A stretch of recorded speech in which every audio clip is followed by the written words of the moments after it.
course, sat there and told Pele every single button he pressed on. Yeah. Oh, nice.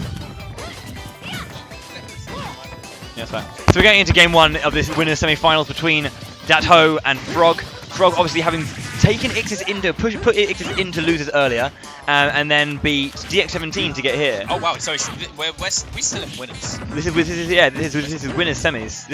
This is for winners finals. Frog was a player that I'd heard of, and people have been like, oh, I've heard friends of mine and people I play with often going, oh crap, I've got Frog. But I've never actually seen him play. He showed up to the last DBZ and did very, very well. Again, him and Peligod are a great team as well. But, you know, didn't see, and I didn't really see too much of his single stuff. I think he kind of went out a little bit early just, you know, as it does. But I think he's done really, really well to kind of, you know, in this tournament. Ho's perhaps going to be one of his biggest challenges alongside Ixis. Yeah. That Dragon Fang bite onto the edge of the stage was scary. One thing I'm seeing is Frog is challenging Sheik in the air quite a bit, yeah, and that is never a good idea. It doesn't matter who. There we go. It doesn't matter who you're playing as. Trying to meet Sheik in the air button to button is not going to it's not going to end well for most of the cast. The data's definitely not in your favour for the most part. Tries to go for these Dragon Fang shot to bites. It really is using those. Oh. I like the use of grenade there. Very rarely used by many Sheiks. Especially in that scenario.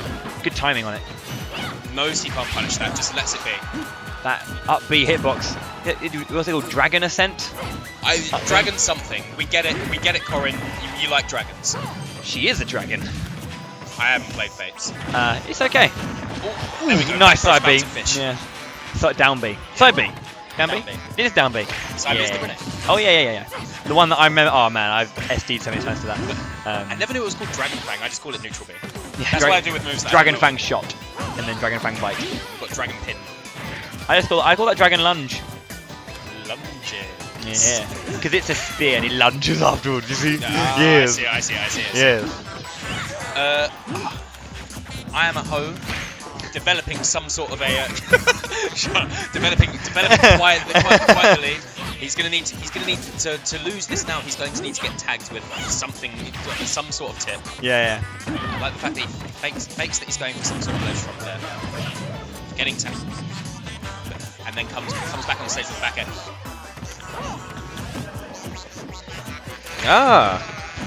Thank you, everybody. Does recover, but doesn't get the ledge trump there. Just kind of both on that at the same time. Getting back onto stage. All this pressure coming off a tech chase situation, I feel like he might have been able to do something about that counter. Very, very nice. Just kind of getting that catch, but it's not enough to take the stock yet. Frog still looking for that first one. Perfect space back air. Beautiful. Those wings. Yeah, and that's not gonna even it up, but it's gonna take a weight off Frog's mind. Just sealing that stock. Whoa! Following him so far out there. But he threw out the counter. Surely that was in. The active frames must have ended, but that felt like. Funny thing, that's the second time that's happened. We had an incident earlier where Matsu threw out a counter against Carnage and still just got absolutely tagged with a fair. When you think it's definitely within within the active frame time as well. Usually I do it by the sound effects. You're getting taken for a ride, son. Oh, there we go. This pressure continues. Frog's not having a good time getting back to the stage. Ooh, almost getting tagged. Maybe thought Jackie Ho would try press back to fade off the ledge. No tech there. Ooh, that sidestep.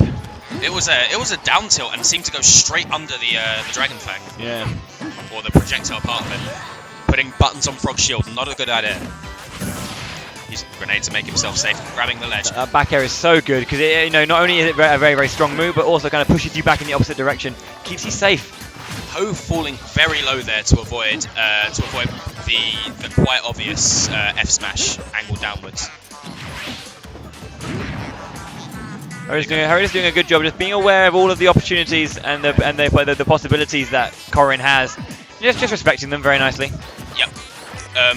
Absolutely. A couple of fainted Dragon Pins. Ho may be trying to react there. Corin can recover from that? No, she can't. And that is going to take game number 1 in for Ho. Really good back air, fades away, and does a B reversed bouncing fish to take the stock. He was coming back from it one way or another anyway. Very, very safe. Good stuff, and you showed a lot of domination in that game for the most part. It was very, very aggressive consistently. There was this real flurry of action consistently throughout that game. There was never kind of any, I don't want to say like silence, but there was like a lot of it was just consistent action, and there was no time to rest. I think that Frog with a little bit more preparation time can find his way in, but if you rush him down, it's perhaps a little bit harder. He definitely needs. I feel he wants to be using neutral jumps, jumping in neutral, baiting things out of Ho, and then using safe buttons, not trying to approach with aerials. Because if you're trying to approach Sheik and put buttons on Sheik's shield, you're gonna have a bad time. That is literally the Smash equivalent of pizzering when you should have French fried.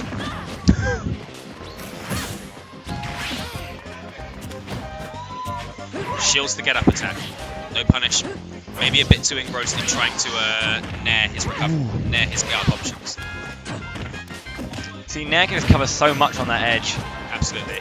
Especially if you're good at spacing it. Oh, beautiful catch! That should be it. Yeah, he caught the jump. Frog's not coming back from that. That Ho. However, really? somebody gathered the Dragon Balls. He's come back.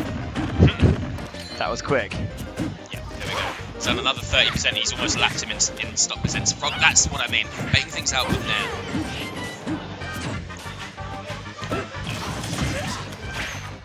Trying to get that hit. I like the attempt there. I really like the attempt. He knows he needs to make one of these teams work because that's how if you're doing that against Sheik, if you're playing Corrin against Sheik, that's where the upset's going to come from. Yeah. Early kills with the tippers. He needs to put Ho in situations where he's forced to press a button at range. Yeah.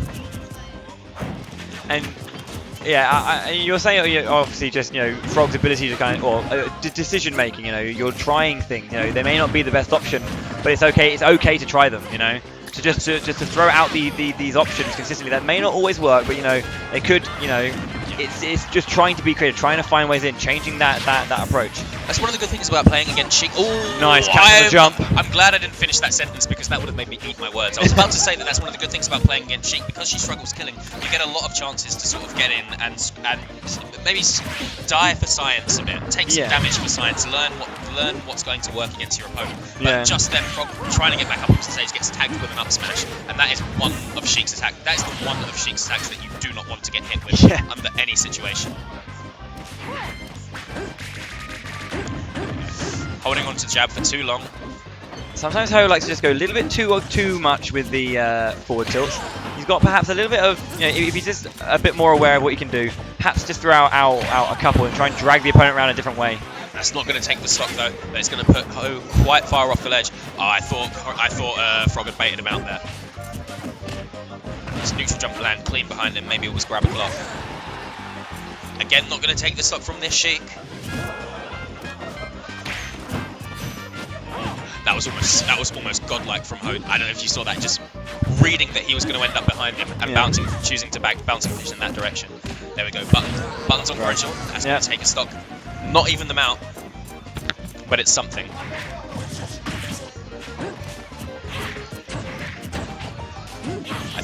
I personally feel that the area, again, I've mentioned this about in Pop-Tart and Carnage's match earlier. The area that the Fire Emblem ranged sword characters thrive in tri-platform is right in this middle area where Frog's standing right now. Because eventually Ho has to leave the platform. He has to, if he wants to do any damage to you, he has to leave the platform, and he's going to have to come off those, either press a button or air dodge. And if you can space your aerials correctly, you really frustrate out an opponent. Ho's doing a great job of just keeping that pressure up, just not giving him any respite. Nice stuff. Yeah, just on reaction game. Very nice. He's got his jump. Oh, that was super well timed from Jackie Ho. That's going to take the game and the set, right? In emphatic fashion as well. That'll be it. Great stuff. The vanish from the other side of the stage as well. But as you say, great timing to find that moment and get that big punish. Corrin's up B is super hard to mess with. The wingspan covers so wide. You need to have a persistent hitbox there, or a move that moves you out of the way and just puts an explosion